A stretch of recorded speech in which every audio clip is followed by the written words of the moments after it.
Bismillahirrahmanirrahim. Assalamualaikum warahmatullahi wabarakatuh. Halo teman-teman semuanya, selamat datang di Sapa Rohani, inspirasi ringan kebaikan yang mulia. Bersama saya Reva Mariska Putri, hari ini kita akan berbincang dengan tema yang mendekati kehidupan mahasiswa, yaitu belajar ikhlas dan melepaskan. Seringkali kita menghadapi hal-hal yang membuat hati berat, harapan yang tidak sesuai, kegagalan, kehilangan, bahkan saat harus keluar dari zona nyaman. Ikhlas itu mudah untuk diucapkan, tetapi tidak mudah untuk dijalani. Namun di sanalah hati kita belajar untuk tumbuh. Di episode ini kita akan membahas makna ikhlas, hambatan yang membuat kita sulit menerima keadaan, bahkan perbedaan ikhlas dan pasrah, proses melepaskan sesuatu yang kita sayangi, hingga hubungan ikhlas dengan kesehatan mental dan perjalanan perkuliahan. Semoga obrolan ini menjadi ruang yang menenangkan dan membawa inspirasi dengan kebaikan yang mulia. Baiklah teman-teman, kita masuk ke acara berikutnya, yaitu perkenalan narasumber. Hari ini kita sudah kedatangan dua narasumber yang luar biasa yang akan berbagi pengalaman dan juga pandangan tentang proses ikhlas dan melepaskan. Silakan kepada narasumber untuk memperkenalkan diri terlebih dahulu.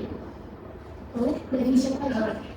Halo semuanya, kenalin, saya Dita di Pendidikan Bahasa dan Sastra Indonesia. Sekarang saya angkatan 22 yang mana sekarang lagi semester 8, lagi nyusun skripsi. Ya, lagi musim-musimnya ya? Iya, betul. Tapi aman insya Allah? Aman, insya Allah. Oke, halo semuanya. Perkenalkan, nama aku Endra Randita Permatasari. Biasa dipanggil Gita juga. Dulu sama kita ya? Iya, sama Gita. Tapi kalau di kampus aku dikenalnya dengan panggilan Nagi. Sekarang aku sama kayak Teh Gita semester 8 atau 22. Aman juga insya Allah? Aman. Agak berat ya teman-teman. Berarti akan panggil Teh Gita sama Teh Nagi. Iya, boleh. Oke, setelah perkenalan kita masuk ke sesi tanya jawabnya. Ada beberapa pertanyaan di sini yang akan kita bahas bersama narasumber. Untuk pertanyaan yang pertama di sini, apa yang biasanya menghambat seseorang untuk bersikap ikhlas? Dari kita.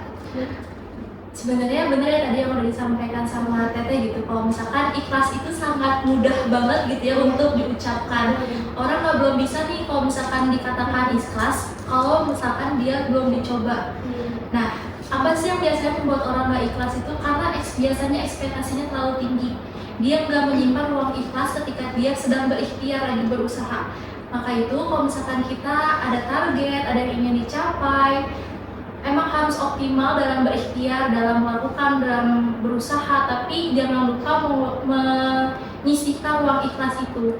Nah, biasanya yang bikin orang gak ikhlas tuh karena dia lupa untuk menyisihkan ruang ikhlas. Jadi dia harapannya cuma berekspektasi, kayaknya kalau aku jalannya kayak gini, aku menempuh jalan ini, pasti akan mencapainya A.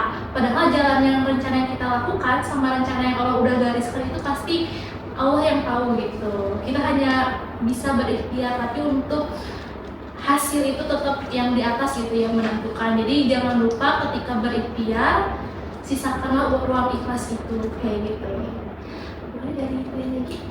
Oke, kalau menurut Dita itu ekspektasinya tinggi. Nah, selain itu menurut aku juga kalau misalnya kita berada di zona nyaman atau memiliki hubungan yang erat dengan seseorang, itu merupakan hal yang bisa menghambat ikhlasnya karena dimana kita itu sudah terbiasa dengan hubungan itu. Jadi kalau misalnya kita tiba-tiba keluar, terkadang jadi kayak bingung, jadi takut gitu. Jadi menghambat kita.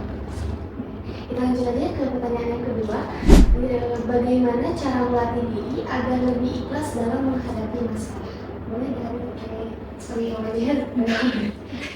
Jadi kalau menurut aku cara untuk melatih ikhlas ya, menurut aku sih salah satunya dengan berpikir realistis aja sih, sama menerima keadaan.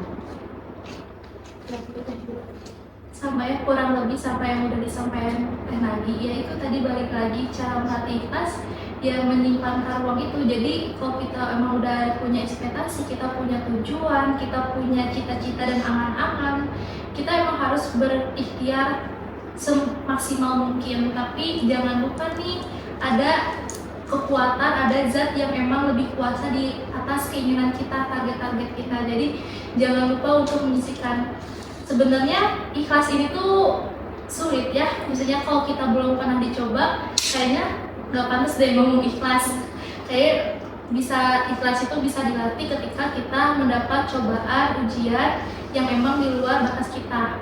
Nah dari itu kita terbentur, pas awalnya emang mungkin ada nangisnya, ada sedihnya, kok kayak gini ya padahal aku udah ngelakuin ini kenapa nggak dapet gitu. Nah dari situ mungkin belajar pendewasaan, karena ikhlas itu kan proses pendewasaan seseorang. Mungkin dari situ kita baru tahu oh polanya gini, oh kita ngelakuin ini kayaknya emang nggak boleh saklek sama yang apa kita itu, tapi harus ada tahu ada zat emang kekuatan yang lebih kuasa dibanding keinginan-keinginan kita kayak gitu. Nah, pertanyaan yang ketiga di sini adalah apa perbedaan antara sikap ikhlas dan pasrah? Boleh? Oke, menurut aku perbedaan ikhlas dan pasrah itu kalau ikhlas itu ikhlas dan pasrah itu kan sama-sama proses penerimaan ya. Nah bedanya kalau ikhlas itu kita menerimanya dengan hati yang tenang, dengan pikiran yang tenang juga. Kita juga masih ada usaha lah untuk mau berubah atau mau berusaha gitu. Sedangkan kalau pasrah menurut aku sendiri itu ketika kita sudah mencapai batas kita dan kita nggak tahu bagaimana lagi, ya kita pasrahkan kepada Tuhan gitu, karena Tuhan yang punya segalanya, yang mengatur segalanya juga gitu. Jadi Kalau dari saya sendiri ikhlas dan pasrah betul ya tadi proses penerimaan yang udah disampaikan sama Teh Nadi. Cuman yang membedakan ini ikhlas ini tuh kita masih ada usaha, kita masih bisa mencoba hal-hal yang bisa kita kendalikan. Kita ikhlas nih, oh ternyata aku gagal ya di posisi ini, tapi kita bisa mengontrol dari kegagalan ini apa sih yang kita mau lakukan yang lain. Tapi kalau misalkan pasrah itu lebih kayak kita udah pasrah, nggak ada usaha-usaha yang dilakukan lagi, kayak itu tadi yang udah mentok, nggak ada yang bisa dilakukan, ya udah berarti udah nggak ada usaha, dia udah bener-bener pasrah. Beda dengan ikhlas dan pasrah sama-sama proses penerimaan, tapi cara bertindaknya yang berbeda. Kalau ikhlas kita masih bisa nih mengontrol yang bisa kita kendalikan, tapi kalau misalkan pasrah berarti dia udah bener-bener mungkin di titik menyerahnya gitu, kayak gitu. Terus kapan kalian pernah mengalami situasi harus melepaskan sesuatu dan juga bagaimana perasaan kalian? Boleh? Dari apa? Boleh. Kalau aku proses melepaskan ya kebetulan jadi nggak baru-baru ini sih, tahun lalu. Kebetulan aku juga pernah menjadi anggota himpunan ya selama 2 tahun. Jadi itu proses melepaskannya itu terjadi ketika Mumas atau musyawarah mahasiswa, itu kan dimana kita mempertanggungjawabkan kinerja kita gitu. Jadi kayak perasaannya sih campur aduk ya, kadang seneng dan sedih juga ya. udah selesai gitu, kadang sedih karena harus berpisah, terus kadang tuh terasa lega sih, lega dan juga hampa setelahnya ya, karena kan selama aku masih di himpunan itu aku tuh terbiasa dengan lingkungannya. Kalau habis kuliah rapat, terus ngerjain Tinggal sebulan itu ya pasti kita gitu. Nah setelah melepaskan itu jadi lega sih, terus jadi agak hampa karena rutinitas yang biasa dilakukan jadi nggak dilakukan lagi. Kalau selain tentang himpunan melepaskan seorang, apakah pernah gitu? Itu pernah mungkin ya tuh melepaskan seseorang ya tentunya pernah ya. Oke, lanjut dari Febri. Kalau dari saya sendiri ini mungkin prosesnya udah cukup lama. Mungkin kalau teman-teman tahu sebenarnya aku tuh angkatan 2019. Jadi iya, menundanya tuh 3 tahun baru berkuliah. Nah itu tuh ada ceritanya kenapa saya nggak langsung kuliah. Target saya tuh setelah lulus tuh 1 tahun aja sebenarnya untuk menunda gitu, untuk gap year-nya cuma 1 tahun. Cuman dalam prosesnya ketika saya lulus emang saya ambilnya tuh niatnya nggak langsung ambil ke pendidikan formal kayak kuliah atau apa, tapi saya pengen waktu itu belajar, emang lagi mungkinnya haus ilmu agama waktu itu, jadi saya memutuskan untuk pesantren. Saya ngambil tafsir Al-Quran sama Al-Hadis, jadi pengen itu niatnya setahun dulu baru ngambil ke pendidikan formal, apalagi tepat abis lulus itu adalah COVID. COVID karena COVID ya. Penempatan COVID banget itu 2019. Kebetulan waktu itu saya merantau ke daerah Kediri, pesantrennya selama kurang lebih setahunan. Nah di situ mungkin stres juga iya karena COVID, nggak bisa pulang karena benar-benar di lockdown, nggak bisa keluar kemana-mana, diisolasi di dalam pesantren yang harusnya itu kurban bersama orang tua, Idul Fitri bersama keluarga. Di situ saya benar-benar di pesantren sama teman-teman. Mungkin karena kondisi fisik yang menurun, terus di situ kan banyak orang ya. Saya sakit waktu itu. Saya sakit kena TBC usus terus tumor payudara waktu itu. Jadi yang mengharuskan saya pulang ke rumah, tapi pulangnya itu bukan untuk kuliah karena posisinya untuk bergerak pun susah karena itu mungkin sakit yang ditahan mungkin ya di pesantren karena kebetulan COVID nggak bisa keluar, nggak bisa pemeriksaan yang lebih jauh gitu ya. Jadi saya memutuskan ya udah pulang, dijemput sama orang tua. Ya baru datang ke Bandung langsung biasa kan yang kayak di tes itu tes COVID kayak gitu, langsung berobat, langsung dirawat inap di rumah sakit karena posisinya emang udah demam tinggi. Saya juga nggak nyangka sekarang masih bisa hidup ya kan, karena nyangkanya waktu itu kayak ya Allah ini penyakitnya apa, karena waktu beda ya dengan namanya TBC paru-paru sama TBC usus. Nah namanya kalau TBC paru-paru itu ketika kita berobat di ronsen tuh kelihatan langsung dicek dahak. Nah kalau prosesnya TBC usus tuh panjang banget prosesnya, kita dikiranya cuma sakit mah biasa, berobat berulang kali nggak ketemu penyakitnya apa, tapi kondisi badan udah turun 10 kilo pada saat itu, udah kayaknya udah nggak ada harapan gitu. Cuman waktu itu mikirnya mendengar kabar teman-teman udah semester 2, tapi saya masih belum bisa apa-apa gitu di rumah karena sakit itu kan, nggak bisa kuliah, yang harusnya cita-cita hanya satu tahun gapir, ternyata tunggu-tunggu berobat balik ke rumah sakit, dan pada akhirnya harus operasi ya untuk mengecek pas di tes waktu di ronsen dan di CT scan, ternyata banyak benjolan di usus. Ini apa ya, apakah mengarah ke keganasan atau tidak? Ternyata pas dicek itu TBC usus. Kebetulan juga itu sangat beruntungnya penyakit yang ketika saya di pesantren ya, itu mungkin tuh cobaan dari Allah mungkin ya, karena saya ingin berusaha menjadi lebih baik dengan belajar ilmu agama, tapi dicobanya tuh langsung ini dapat TBC usus, dapat tumor payudara, kena sinusitis akut waktu itu. Jadi bingung nih berobatnya. Pada bisa aja dalam sebulan itu saya ke 3 spesialis sekaligus. Jadi berobat. Jadi benar-benar nyembuhin satu-satu. Ketika semester 1 pun saya ingat itu baru selesai yang namanya pembelajaran tatap muka. Baru pertama kali waktu angkatan 22, karena sebelumnya masih online ya. Di situ masih ada online-nya, itu saya senang banget. Saya tanya ke dokter saya, "Dok, saya pengen lanjut kuliah, kayaknya udah bisa deh, soalnya kan pengobatannya itu kurang lebih hampir setahun ya, setahun itu selesai minum obat, belum selesai pengobatan, check up dan lainnya. Boleh nggak dok? Kayak saya mau mulai kegiatan lagi, saya udah bisa deh kayaknya kuliah." Akhirnya daftar kuliah dengan posisi emang harus tetap kontrol. Waktu kontrolnya ke Hasan Sadikin. Jadi ketika teman-teman waktu itu masih banyak online-nya, saya online nih, tiba-tiba ada kuliahnya alhamdulillah nih online. Posisinya saya waktu itu di Hasan Sadikin masih check up, waktu itu lagi di ruang nuklir, lagi nunggu polik sambil zoom kayak gitu. Mungkin pas udah prosesnya Allah kasih, ini anak bisa mungkin ya, udah dari situ mungkin awalnya pasti nangis melihat teman-teman keterima di univ-univ top Indonesia atau udah masuk ke PTN, sedangkan saya posisinya udah 3 tahun itu udah nggak bisa namanya daftar ke PTN. Padahal waktu itu saya mungkin waktu dulu jurusan saya mengarahnya ke fashion design, karena dulu SMK-nya Tata Busana. Cuman mungkin dari situ kasih jalan, makanya sekarang masuk ke Universitas Pasundan jurusan bahasa. Ternyata mungkin ini yang lebih diridhoi sama Allah gitu, karena ternyata di prosesnya mungkin kalau saya lanjutnya ke fashion design akan nambah lagi nih kayak waktu saya zaman sekolah, tapi ketika saya mengambil bahasa, saya malah bisa explore kemana-mana kayak gitu. Jadi Allah kasih kegagalan, tapi ketika kegagalan saya percaya Allah tuh gak ngasih kesedihan. Mungkin kesedihan saya waktu itu langsung dikasih sekaligus, tapi kedepannya ketika saya ingin menggapai sesuatu, makanya saya tadi bilang ketika ingin menggapai sesuatu kasih ruang ikhlas, karena kalau kita tidak ikhlas, mungkin saya tuh punya target tahun nih saya coba pesantren, saya bakal daftar ke PTN negeri, kayaknya saya bakal keterima deh.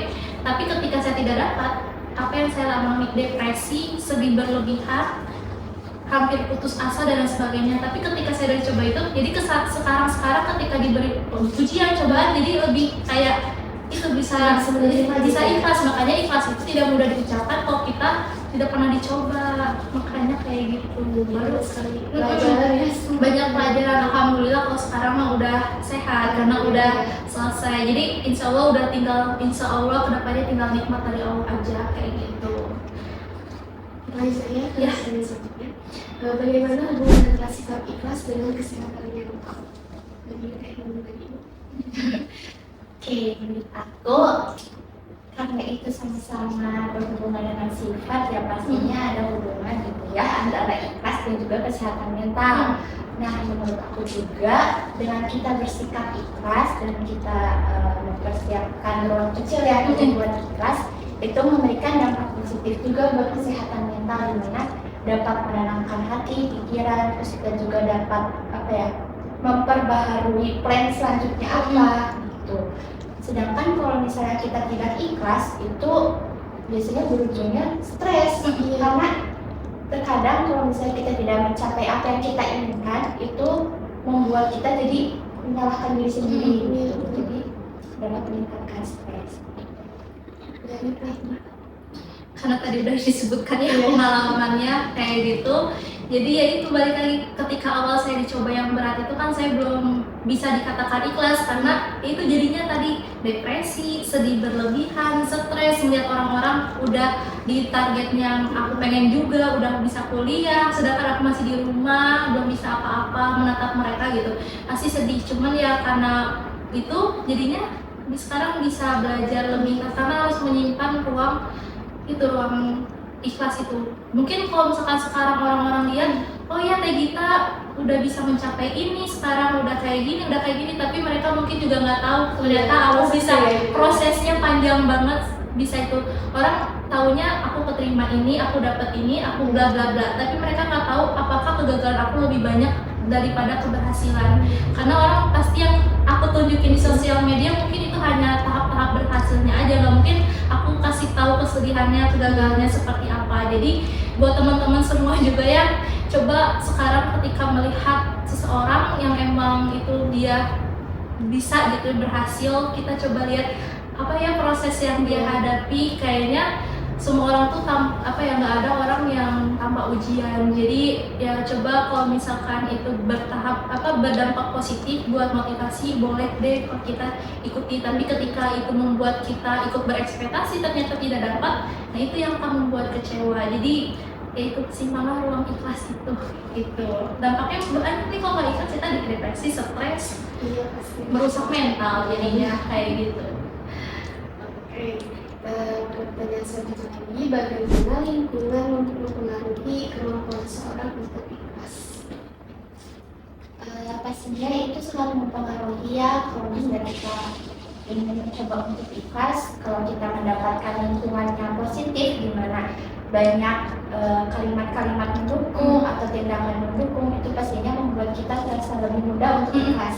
Tapi kalau sebaliknya, ketika kita mendapatkan atau berada di lingkungan yang buruk gitu, yang ada itu malah menambah tekanan dalam diri kita.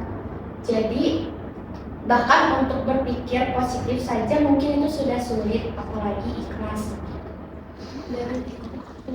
Setuju juga sama yang tadi udah disebutin Teh Nagi, kenapa lingkungan itu sangat mendukung, apalagi keluarga ya.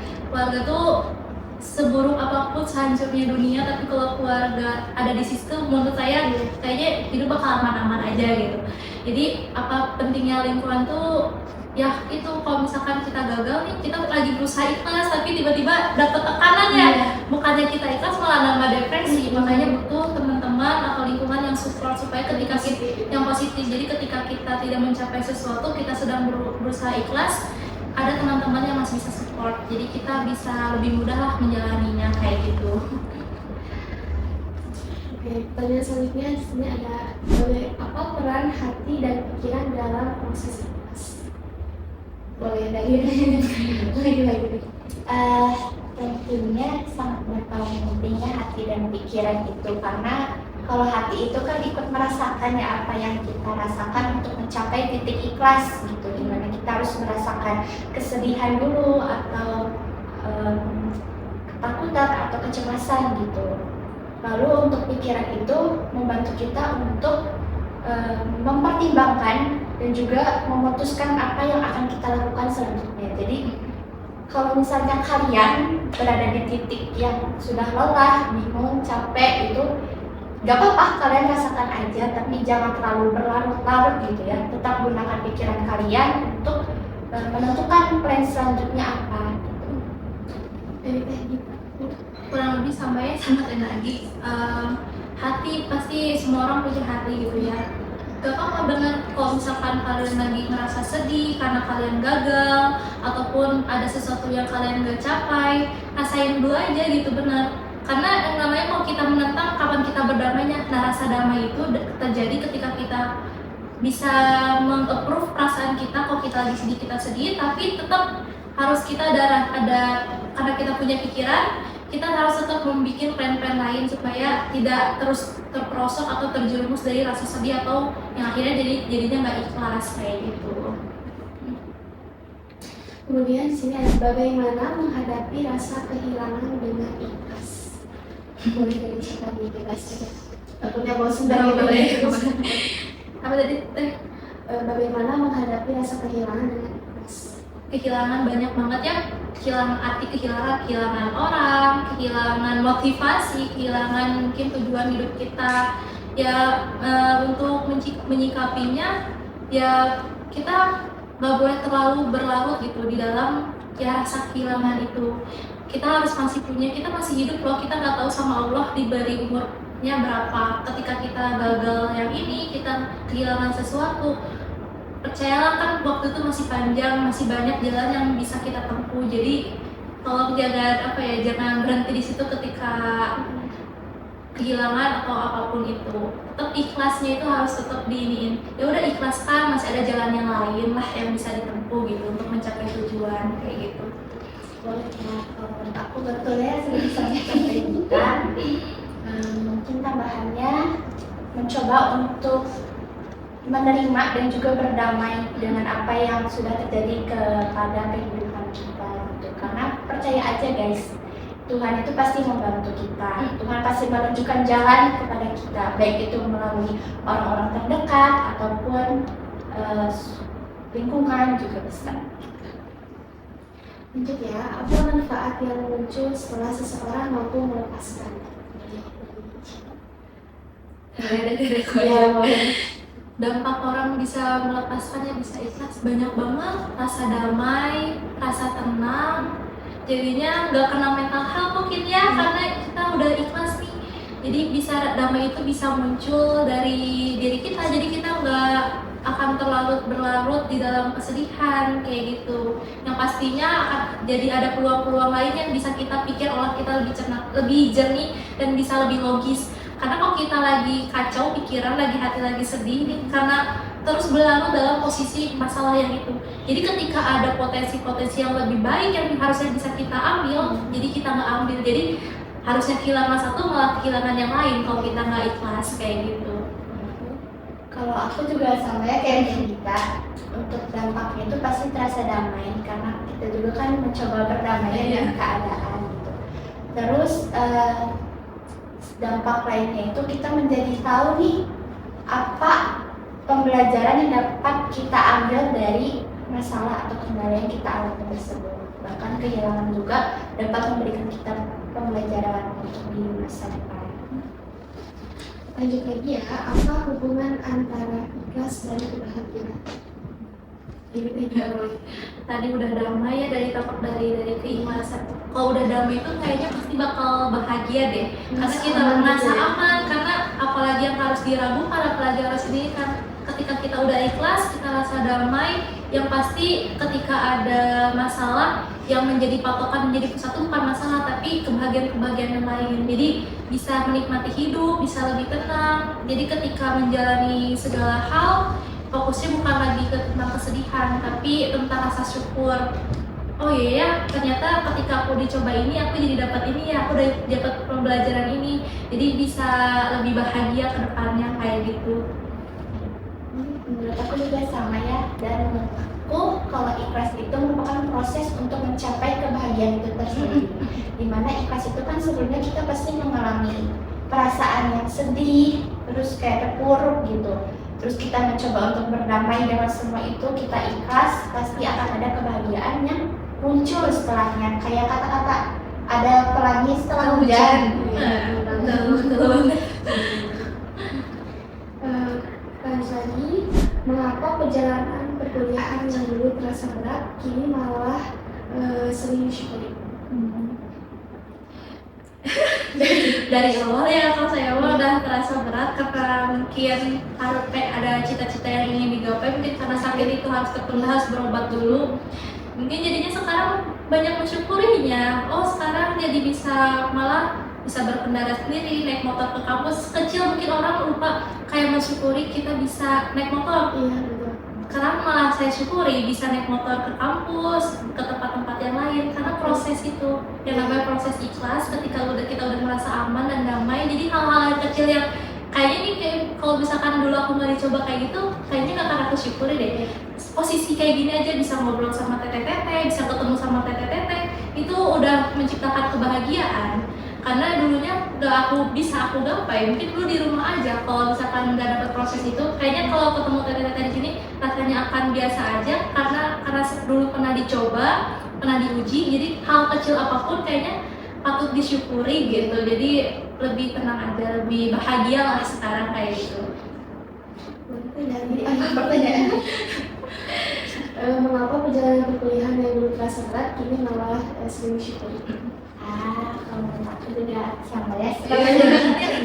Karena pastinya apapun yang kita alami di masa lalu, baik apa buruknya, itu pasti ada pembelajaran yang dapat kita dapatkan dan juga dapat membentuk diri kita yang sekarang ini. Ada 3 pertanyaan lagi ya, di sini biasa kan? Bagaimana cara tetap ikhlas menjalani proses, terutama saat menyusun skripsi? Nah, yang penuh dinamika. Oke, kalau menurut aku sih ya percaya aja pada prosesnya gitu ya. Jadi tidak hanya percaya pada hasil akhir, tapi percaya saja pada prosesnya. Karena kan titik mulai diri sendiri dengan orang lain itu pasti berbeda gitu ya. Jadi kalau misalnya kita membandingkan diri sendiri dengan orang lain itu rasanya tidak sepadan gitu, karena memang prosesnya itu berbeda-beda. Dan yang penting sih sabar dan juga ikhlas ya menerima segala revisian gitu ya. Yang revisi dikit. Walaupun masih dikit nggak apa-apa, yang penting sabar ikhlas gitu. Boleh teh, dari itu. Sama ya, proses hidup, proses dalam penyusun skripsi. Pasti yang awalnya mungkin judul ditolak, terus disuruh revisi lagi, sama itu proses. Mungkin ada di titiknya kita kok kayaknya nggak beres-beres ya. Biasanya kalau misalkan tugas-tugas sebelum menyusun skripsi, dosen ngasih tugas kita kerjain beres, mau itu hasilnya bagus mau enggak beres. Tapi ketika menyusun skripsi kayaknya aku udah nyusunnya udah sepenuh hati deh, udah dengan ini, tapi kok masih direvisi terus ya. Jadi kayak kapan beresnya, kapan majunya. Tapi percayalah itu proses gitu. Yang namanya proses pasti ada akhirnya. Jadi kita harus percaya diri, percaya sama prosesnya, nggak usah membandingkan dengan orang lain.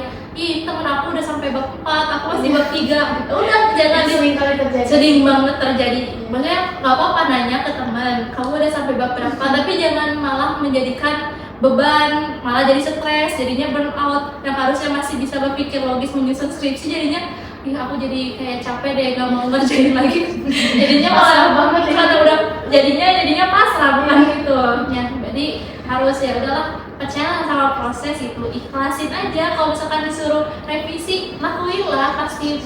Kalau kita ngikutin perkataan dosen, yang penting mengikuti alurnya, insya Allah ya capek lah nanti, insya Allah kita cepet gitu. Bisa optimis bisa tepat waktu gitu. Dan selanjutnya ada apa yang paling berat di akhir masa perkuliahan dan bagaimana berdamai dengan ketidakpastian? diem.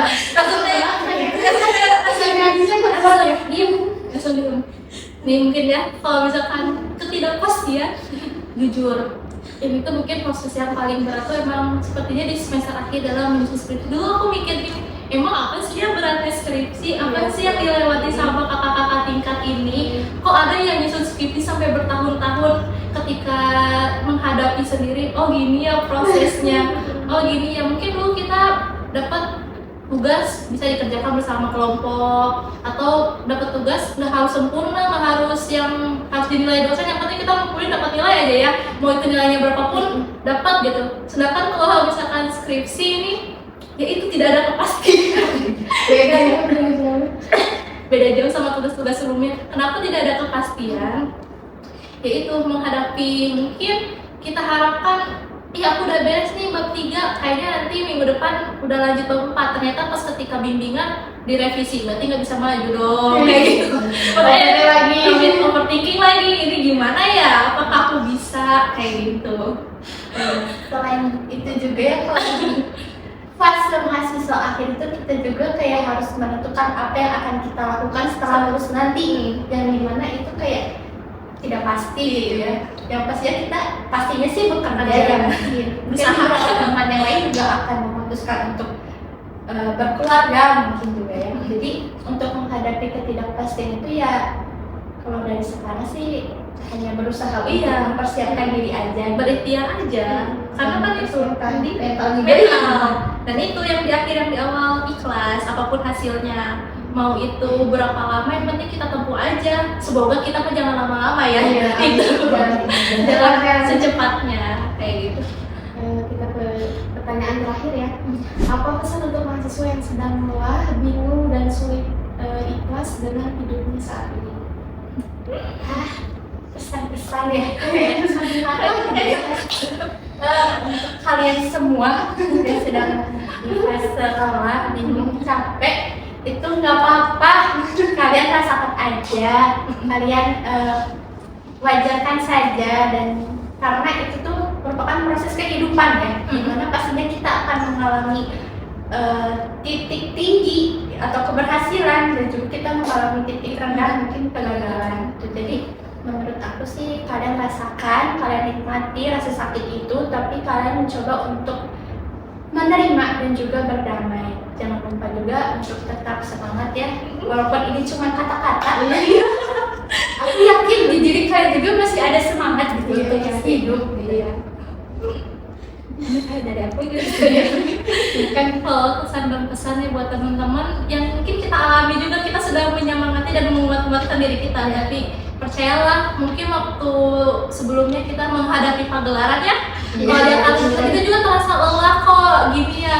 Yang biasanya kita kerjain tugas akhir, tugas biasa gitu sendiri atau berkelompoknya tuh nggak terlalu banyak, tiba-tiba harus berembung satu kelas. Pasti itu berat banget, karena bayangkan satu proyek harus menyatukan beberapa kepala, itu pasti berat gitu.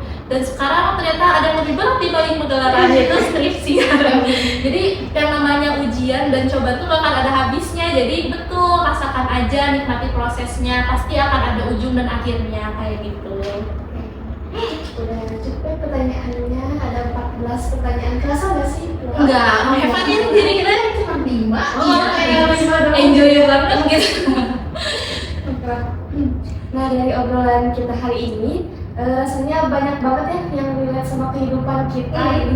Sebelum kita tutup, aku meminta untuk narasumber berbagi tips sederhana buat teman-teman yang lagi belajar ikhlas, yang lagi capek atau bahkan lagi overthinking dan lagi merasa hidupnya berat ya. Sekalian juga mungkin boleh kasih pesan dan kesan terakhir ya, dan rating versi kalian tentang perjalanan belajar ikhlas ini. Coba dulu. Kalau tips-tipsnya tadi ya, untuk bisa melalui ikhlas itu ya, bisa mencapai rasa damai. Proses guys, itu semua proses, percayalah proses. Gak ada yang namanya instan. Kita nggak akan tahu kita bisa atau enggak kalau kita nggak mencoba. Jadi apapun itu, apapun hal itu, nikmati aja. Nah, itu dari kegagalan, dari penolakan, dari ketidakberhasilan, pasti ada yang namanya patah gitu ya. Nah, dari rasa patah itu ketika kita ingin menggapai lagi yang lain, kita udah tahu nih, oh ya pasti ada yang namanya kegagalan, ada yang namanya rasa patah. Dan dari situ pasti kita belajar untuk ikhlas gitu. Mungkin kalau disebutkan tips-tips tidak ada ya, maksudnya nggak ada yang namanya tips-tips ikhlas gitu. Semua proses, karena semua percobaan sama ujian itu adalah proses pembelajaran ikhlas lagi. Mungkin kita dicoba ini kita bisa ikhlas kan karena cobaan dan ujian itu berulang-ulang dan bergantian. Jadi setiap itu kita belajar lagi dengan hal baru, dengan rasa ikhlas yang baru kayak gitu. Mungkin kalau untuk pesan-pesannya tadi jalanin aja, pasti nanti ada ujungnya gitu. Kalau menurut aku juga sama ya. Kalau untuk tips-tips sepertinya sama kayak kita itu berfokus pada proses, karena dari ikhlas itu kita mulai merasakan hal-hal yang membuat kita kecewa, sedih gitu, lalu ikhlas, lalu kita mencoba berdamai. Dan ternyata setelah kita melalui proses itu ada pembelajaran yang dapat kita ambil juga. Jadi apapun yang kalian lakukan sekarang, menurut aku kalian hargai dan juga nikmati saja prosesnya. Terus jangan lupa juga untuk menyisihkan ruang ikhlas di dalam hati juga. Nah, kalau misalnya buat pesan apa ya? Selain menjalani aja gitu. Oke, jalanin aja, nikmati aja. Kalian harus percaya bahwa di akhir pasti akan ada hasil yang bagus. Itu tadi ada pelangi setelah hujan, jadi lalui aja kayak gitu prosesnya. Baik teman-teman, itulah rangkaian acara podcast kita hari ini. Semoga pembahasan tentang belajar ikhlas dan melepaskan dapat memberikan ketenangan, kekuatan, dan semangat baru untuk menjalani hari-hari ke depan. Terima kasih kepada para narasumber dan terima kasih juga kepada teman-teman yang sudah mendengarkan dari awal sampai akhir. Sampai jumpa di episode berikutnya di Sapa Rohani, inspirasi ringan kebaikan yang mengalir. Wassalamualaikum warahmatullahi wabarakatuh.